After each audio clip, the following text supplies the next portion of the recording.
Praise the Lord. ദൈവത്തിന്റെ അതിപരിശുദ്ധമായ നാമം വാഴ്ത്തപ്പെടുമാറാകട്ടെ. വെളിപ്പാട് പുസ്തകം 3-ാം അധ്യായം 20-ാം വാക്യം. ഞാൻ വാതിൽക്കൽ നിന്ന് മുട്ടുന്നു, ആരെങ്കിലും എൻ്റെ ശബ്ദം കേട്ട് വാതിൽ തുറന്നാൽ ഞാൻ അവൻ്റെ അടുക്കൽ ചെന്ന് അവനോടും അവൻ എന്നോടും കൂടെ അത്താഴം കഴിക്കും. ലവോദിക്ക സഭയുടെ കാലത്തുണ്ടായിരുന്നതുപോലെ ഇന്നും കർത്താവ് വാതിൽക്കൽ മുട്ടുകയാണ്.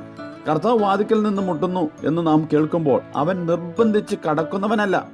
നാം മനസ്സോടെ തുറന്നു കൊടുത്താൽ അവൻ അകത്തു വരും. അതാ വെളിപ്പാട് പുസ്തകത്തിൽ നാം വായിക്കുന്നത്. വാതിൽ തുറന്നു. അറ്റകുറ്റ പണികൾ തീർക്കത്തക്കവണ്ണം മിസ്കിയാവ് വാതിൽ തുറക്കുവാനിടയായിത്തീർന്നു. തൻ്റെ അപ്പൻ കെടുത്തിയ വിളക്ക് താൻ കത്തിച്ചു. നഷ്ടപ്പെട്ട സാക്ഷ്യം താൻ വീണ്ടെടുത്തു. 1 ശമൂവേലിന്റെ പുസ്തകം 3-ാം അധ്യായത്തിൽ നാം ഇങ്ങനെ വായിക്കുന്നു. വിളക്ക് കെടുന്നതിന് മുമ്പേ ശമൂവേൽ ബാലൻ പോയി കിടക്കുമായിരുന്നു. ദൈവജനത്തിന്റെ വിശ്വാസത്യാഗം, അധപ്പതനം, അതിലാർക്കും പരിഭവമില്ല. ആലയം ഇരുട്ടാകാൻ പാടില്ല. ലൂക്കോസ് 11:35 നാം വായിക്കുന്നു, നിന്നിലുള്ള വെളിച്ചം ഇരുളാകാതിരിപ്പാൻ സൂക്ഷിക്കണം. ഇരുട്ടായാൽ ആ ഇരുട്ട് എത്ര വലിയതെന്ന് രേഖപ്പെടുത്തിയിരിക്കുകയാണ്. ഹിസ്കിയാവിന്റെ പിതാവ് ആഹാസ് ആലയം അടച്ചു, വിളക്ക് കെടുത്തി. ഇത് മനഃപൂർവ്വം താൻ ചെയ്തു. ലൂക്കോസ് 15:8 മുതൽ വായിക്കുമ്പോൾ കാണാതെ പോയ ദ്രഹ്മയെക്കുറിച്ച് അവിടെ എഴുതിയിരിക്കുന്നു. കണ്ടെത്തുവാൻ വേണ്ടി ഒരു സഹോദരി വിളക്ക് കത്തിച്ചു. അത് കണ്ടുകിട്ടും വരെ തെരഞ്ഞു. സങ്കീർത്തനം 119:115 നാം വായിക്കുന്നു, നിന്റെ വചനം എൻ്റെ കാലിന് ദീപവും പാതയ്ക്ക് പ്രകാശവുമാണ്. നാം വചനമാകുന്ന വിളക്ക് കത്തിക്കണം. അത് നമ്മുടെ ജീവിതത്തിൽ സ്വാധീനം ചെലുത്താതെ നമ്മുടെ ജീവിതത്തിൽ മുൻപോട്ട് പോകുവാൻ, ആത്മീകമായി ഉയർച്ച ഉണ്ടാകുവാൻ കഴിയുകയില്ല. വചനത്തിന് നമ്മിൽ സ്വാധീനമുണ്ടാക്കുവാൻ കഴിയും. ആ വചനം ദൈവനിശ്വാസീയമാണ്. നാം അവന്റെ മുഖപ്രകാശത്തിൽ നടക്കണമെന്ന് സങ്കീർത്തനക്കാരൻ നമ്മെ ഓർമ്മപ്പെടുത്തുകയാണ്.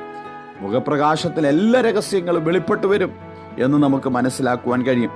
ഏതു കാര്യത്തിനും വചനമാണ് നമ്മുടെ പ്രമാണം. അപ്പോൾ വചനം നമുക്ക് ബലമായിരിക്കും.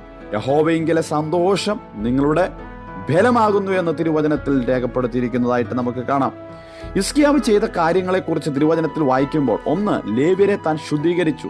ശുദ്ധീകരണമില്ലാതെ ആരാധനയിലേക്ക്, യാഗത്തിലേക്ക് പ്രവേശിക്കുവാൻ പാടില്ല. തന്നെ ഏൽപ്പിക്കാത്ത ശുശ്രൂഷകളിൽ നാം എന്ത് ചെയ്യരുത്, കൈകടത്തരുത് എന്ന് നമുക്ക് മനസ്സിലാക്കാം. യാഗം ക്രമപ്പെടുത്തി ആരാധന നടത്തുവാനിടയായി തീർന്നു. അവരെല്ലാം കൂടെ ഒന്നിച്ച് ചേർന്ന് ആത്മീക ഗീതങ്ങൾ പാടി ദൈവത്തെ പാടി സ്തുതിക്കുവാനിടയായി. അപ്രകാരം ദൈവത്തിനു വേണ്ടി, ദേവാലയത്തിനു വേണ്ടി, ദൈവജനത്തിനു വേണ്ടി വാതിൽ തുറന്നു കൊടുത്തു. അപ്പൻ അടച്ചത് താൻ തുറന്നു. വാതിക്കൽ നിന്ന് മുട്ടുന്നു, ആരെങ്കിലും എൻ്റെ ശബ്ദം കേട്ട് വാതിൽ തുറന്നാൽ, നിർബന്ധിച്ച് തുറപ്പിക്കുവാനല്ല, മനസ്സോടെ ദൈവത്തിനു വേണ്ടി ആ ഹൃദയമാകുന്ന വാതിൽ തുറന്നു കൊടുക്കുവാൻ ഇന്ന് പകലിൽ ആരെങ്കിലും തയ്യാറാകുമോ?